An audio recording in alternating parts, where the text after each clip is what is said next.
या अनेक वर्षामध्ये वास्तविक त्यातली एक जागा त्यांनी पहिल्यांदी बछराजी व्यास स्मृती ट्रस्ट करता विकत घेतली होती। नंतर त्यांनी ती भारतीय जनता पार्टीला आपल्याला दिली आणि त्याचबरोबर या ठिकाणी अनेक झंझटी ज्या होत्या त्या किरायेदारांना खाली करण्याकरता त्यांनी बरेच परिश्रम घेतले आणि त्यातून मग हळूहळू एक एक किरायेदार आपण खाली करत या ठिकाणी आता जागा मोकळी झाली। अशी एक म्हण आहे की मूर्ख लोक घरं बांधतात आणि शहाणी माणसं किरायाने राहतात। त्याचा उत्तम अनुभव या कार्यालयाचे किरायेदार खाली करता करता एक जनरेशन खपली आणि त्याचा किती त्रास होऊ शकतो आपल्या कार्यकर्त्यांनी तो घेतला। मधल्या काळामध्ये देवेंद्रजी मुख्यमंत्री झाल्यानंतर आणि बावनकुळे आपल्या इथे अध्यक्ष झाल्यानंतर मी त्यांना म्हटलं की आतापर्यंत मी जबाबदारी घेतली, आता तुम्ही तुमच्या हातात हे घ्या। त्यानंतर आपण लेकव्यू लॉजची आणि आता आजूबाजूच्या जागा बऱ्याच घेतल्या।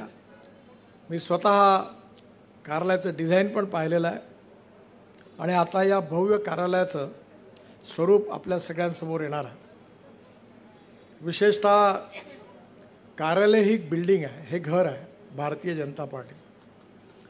आणि घराच्या बाबतीमध्ये 4-5 दिवसापूर्वी मुंबईमध्ये प्रसिद्ध गायक आणि संगीत दिग्दर्शक श्रीधर फडके यांनी वयाची 75 वर्ष पूर्ण केली म्हणून त्यांच्या सत्काराच्या कार्यक्रमामध्ये मी गेलो होतो। त्यावेळी श्रीमती लेमे यांनी एक घरावर सुंदर कविता केलेली आहे आणि जेव्हा जेव्हा आपण घर बांधू तेव्हा तर ही कविता पहिले फ्रेम लावून घरात लावली पाहिजे, कारण घरामध्ये टाईल्स कोणत्या लागल्या आहेत, एअर कंडिशनिंग कसं आहे, फर्निचर कसं आहे हे महत्त्वाचं आहे। पण त्याहीपेक्षा महत्त्वाचं आहे की घरातली माणसं कशी आहेत त्याचं वर्णन सुंदर कवितेमध्ये आहे, यूट्यूबवर किंवा गुगलवर मिळेल। त्यांनी लिहिलं आहे, घर असावे घरासारखे नकोच नुसत्या भिंती, तिथे असावा प्रेम जिव्हाळा नकोच नुसती नाती, त्या शब्दांना अर्थ असावा नकोच नुसती वाणी, अश्रूतूनही प्रीत झिरपावे नकोच नुसते पाणी। फार सुंदर कविता आहे। ती कविता आपण सगळेजण बघा आणि आपल्या घरी लावा, कारण आपल्या घरातल्या सगळ्यांना हे कळलं पाहिजे की आपण हे घर जे आहे याच्या मागचा भाव काय आहे, कार्यालयाच्या मागचा भाव काय आहे। एक गोष्ट मी नेहमी लक्षात ठेवतो, एक गरीब परिवार होता, 3 मुलं होती, खाण्याची सोय नव्हती, पण त्या परिस्थितीमध्ये सगळे संघर्ष करत होते, दुःखाचे अनेक प्रसंग होते, पण घर मात्र आनंदी होतं। नंतर मुलं बाळं कामाला लागले, घर मोठा बंगला झाला, घरात 3 मर्सिडीज गाड्या आल्या, पण घरातले भाऊ एकमेकाची तोंडं बघत नव्हती, आईवडिलाची कोणी चिंता करत नव्हती। घरात एअर कंडिशनिंग होतं, मर्सिडीजच्या गाड्या होत्या, पण घरातलं सुख आणि आनंद मात्र निघून गेलं होतं।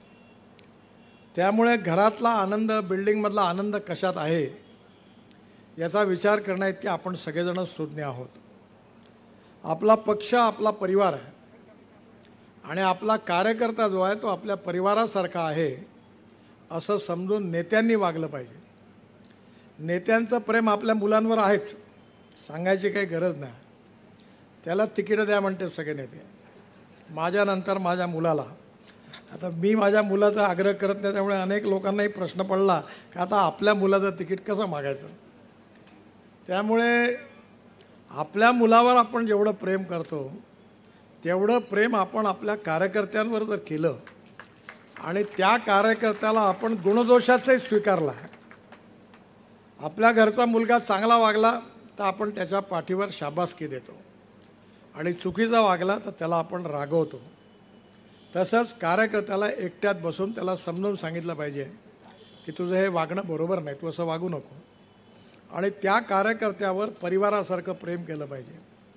उत्तम बिल्डिंग, उत्तम फर्निचर, उत्तम एअर कंडिशनिंग, उत्तम हॉल, पार्किंग सगळं इथे होणार आहे, पण यातलं जे माणूसपण आहे ते कार्यकर्त्यांचं आणि नेत्यांचं ते पण कायम राहिलं पाहिजे। जुन्या कार्यालयाच्या बऱ्याचशा स्मृती आहेत, त्या इतिहासाचे आनंदराव ठवरे साक्षीदार आहेत. मी ज्यावेळी 1975च्या नंतर आणीबाणीच्या नंतर युवा मोर्चाचा अध्यक्ष झालो, त्याच्या आधी मी तरुण कार्यकर्ता त्यावेळी होतो. पण त्यानंतर युवा मोर्चाचा अध्यक्ष झाल्यानंतर पक्षाचा जनरल सेक्रेटरी झालो. आणि मला ज्यावेळी जनरल सेक्रेटरी झालो तेव्हा माझे सेक्रेटरी होते छोटू भैया धाकरस, अर्जुनदासजी कुकरेजा आणि मला वाटते बहुतेक प्रभाकरही होते. तेव्हा माझ्यासमोर प्रश्न पडला की मी सगळ्यात ज्युनियर आहे. त्यावेळी मी छोटूबाईंना असं म्हटलं की तुम्ही सगळे मला जनरल सेक्रेटरी बनवता, पण मी तुमच्या सगळ्यांपेक्षा वयाने, अनुभवाने आणि कार्याने पण लहान आहे, तर तुम्ही मला करायचे की तुम्ही जनरल सेक्रेटरी व्हा, मी तुमचा सेक्रेटरी म्हणून काम करीन. तेव्हा मनोहरराव शेंडे होते. ते म्हणाले तू ज़्यादा ज्ञान मत सिखा, ते अशा बोलायचे. हम तेरे पीछे खड़े हैं सब लोग, अब ये काम तुमको करना है. आणि त्या सगळ्यांनी माझ्या मागे ते भक्कमपणे उभे राहिले आणि त्यांनी मला कार्य करण्याकरता पूर्ण सहकार्य केलं, शुभेच्छा दिल्या, आशीर्वाद दिले आणि त्यांच्याबरोबरच मी काम करायला लागलो. डॉक्टर आहूजा आपले अध्यक्ष होते, मी त्यांचा महामंत्री होतो. बळवंतराव ढोबळे अध्यक्ष होते, मी त्यांचा महामंत्री होतो. आणि आनंदराव तर कॉन्स्टंट कार्यालयामध्ये होते. या कार्यालयाच्या इतिहासातला एक दुर्दैवी प्रसंग असा आहे की इमर्जन्सी जेव्हा लागली तेव्हा याचे मालक होते बिल्डिंगचे डॉक्टर ढवळे. त्यांचे आम्ही किराया दिला नाही. ते किराया मागण्याकरता संघ कार्यालयात गेले होते की भाजपवाले माझा किराया देत नाही म्हणून. आणि म्हणून त्या काळामध्ये एक बोर्ड होता.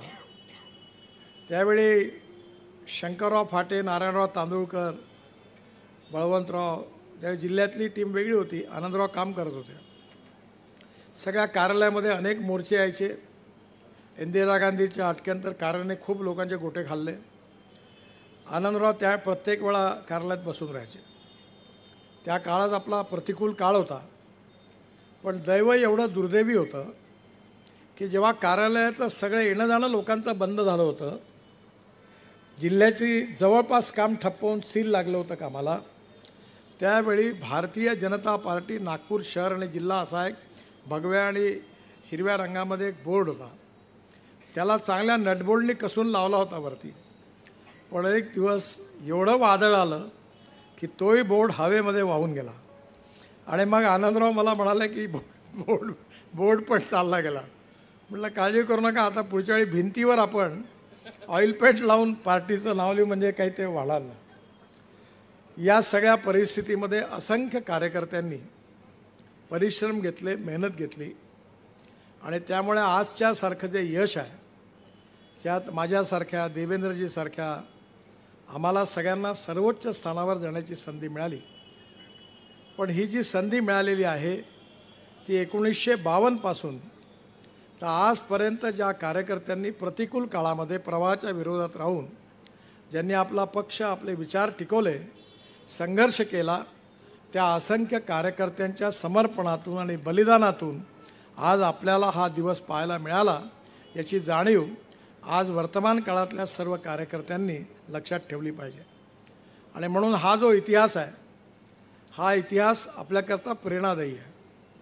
या कार्यालयामध्ये ज्यावेळी चर्चा झाली त्यावेळी या कार्यालयात आपण कसा इतिहास आहे, कोण अध्यक्ष होते, कोणत्या कक्षाचं नाव कोणाला द्यायचं, याचाही पण विचार झालेला आहे.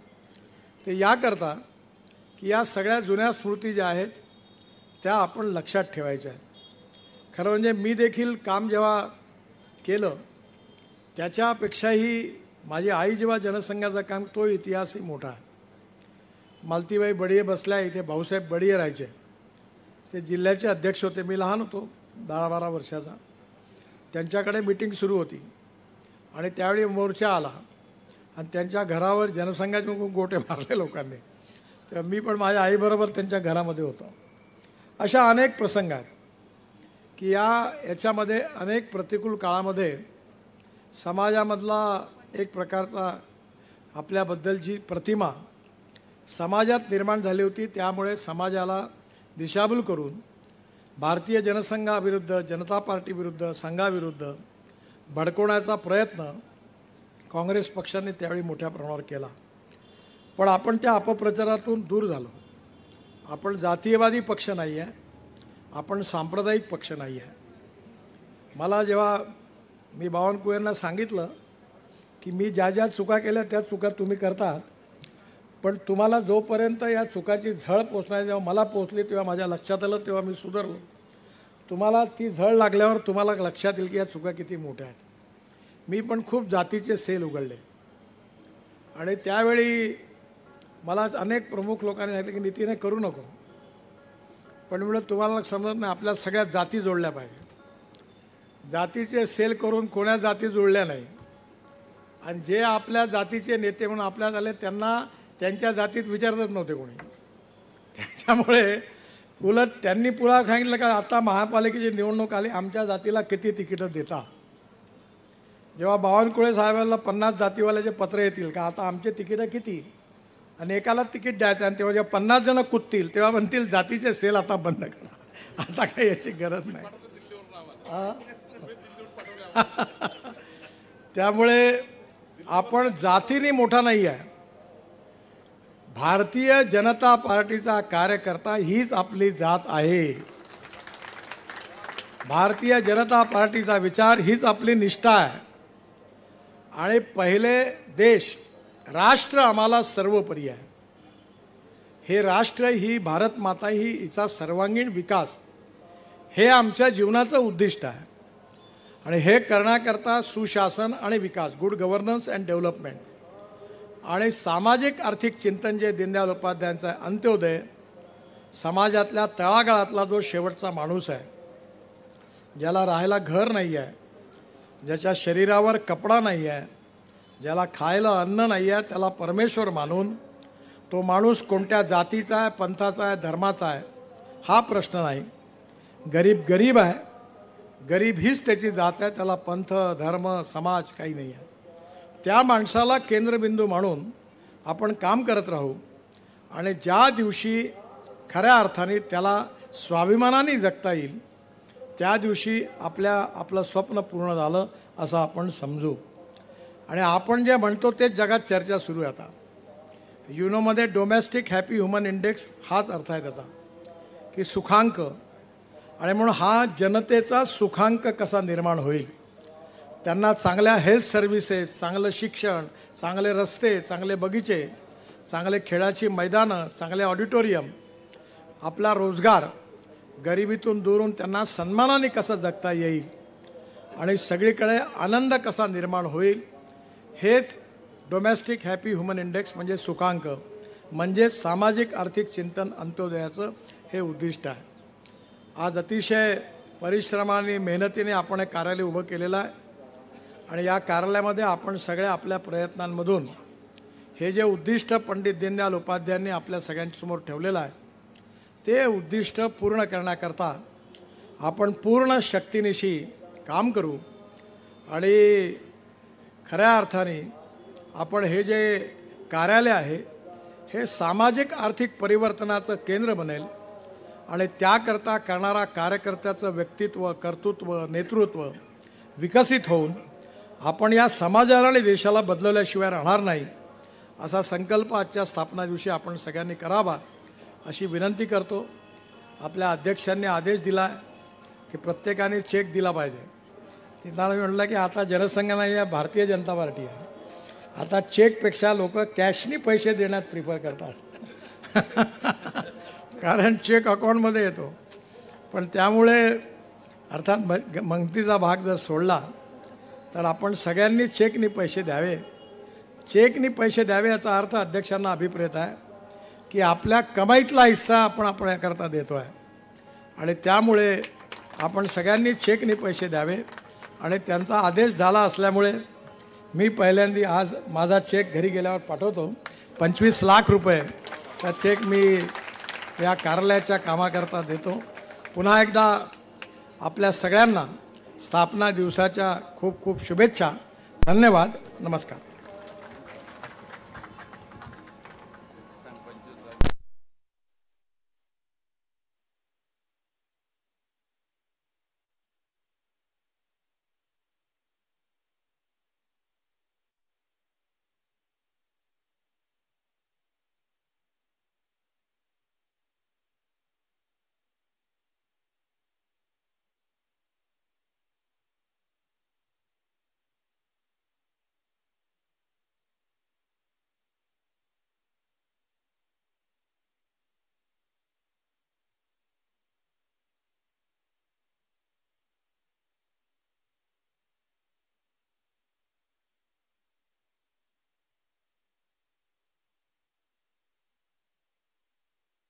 पण तेवढेच जास्तीत जास्त पैसे द्या, कारण हे कार्यालय हे कार्यकर्त्याच्या पैशातून उभं झालं पाहिजे. आज आपल्याला पैशाची कमी नाही आहे, डोनर खूप आहेत, त्यांचे पैसे लावून नाही उभं करायचं आपल्याला. हजारो लाखो कार्यकर्त्याच्या पैशातून शेवटचा कार्यकर्ता 101 रुपये देईल, हरकत नाही, पण त्या पैशातून हे कार्यालय आपण उभं केलं पाहिजे, अशीच माझी आपल्या सगळ्यांना विनंती आहे. धन्यवाद.